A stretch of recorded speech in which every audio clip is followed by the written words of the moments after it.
As the sun blazed high in the azure sky, Homer Simpson strode into the steak-eating contest with the swagger of a man who had nothing to lose and everything to prove. His heart pounded with a mix of excitement and trepidation, the savory scent of grilled meat wafting through the air, igniting his senses. The crowd's laughter echoed around him, a cacophony of disbelief that stung like bees. But he pushed through, his chin held high. They did not know what he was capable of. No one believed in him. Not the announcer who leaned into his mic with a sneer. Not the skeptical doctors, nor even his family. Dr. Hibbert, ever the pragmatist, attempted to quell the rising tide of doubt, declaring the contest perfectly safe, mostly because he had a financial stake in the outcome, a smirk dancing on his lips as he eyed the giant Heimlich machine, rolled out for the occasion.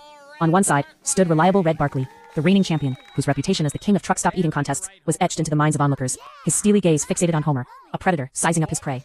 On the other hand, there was Homer, a man fueled solely by bravado and an insatiable appetite for failure.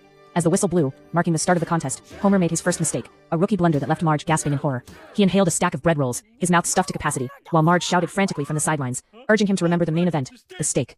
Bart, ever the enthusiastic supporter, screamed for his father to chew faster, swallow quicker, urging him like a sports coach, rallying his team in the final moments of a nail-biting game. At first, the thrill surged through Homer, as steak after steak vanished before him. His cheeks flushed crimson, sweat beading on his forehead, the smell of meat filling his nostrils like a heady perfume. But with every bite, the weight of his choices pressed down on him like an anvil. Meat clogged every crevice of his being, a visceral testament to his determination and reckless abandon. But then, in the midst of his triumph, the surreal crept in. Homer's vision blurred, as shadows danced on the walls, swirling around him like mocking specters. The crowd's laughter became a haunting melody, and the stakes morphed into grotesque caricatures, jeering at his every effort. Doubt crept in, the laughter of the spectators echoing like cruel whispers in his ear. Just when it seemed he would crumble, something deep within him ignited, a refusal to surrender. But disaster loomed, lurking like a dark cloud overhead. As he stared down at the mountainous pile of steak that remained before him, a chilling realization struck him, one that shattered his bravado. For the very first time in his life, he had reached his limit. The thought echoed in his mind, a haunting refrain. He didn't want to eat anymore. In that moment of grim clarity, Homer uttered a confession that nobody could have predicted. I've become everything I've ever hated.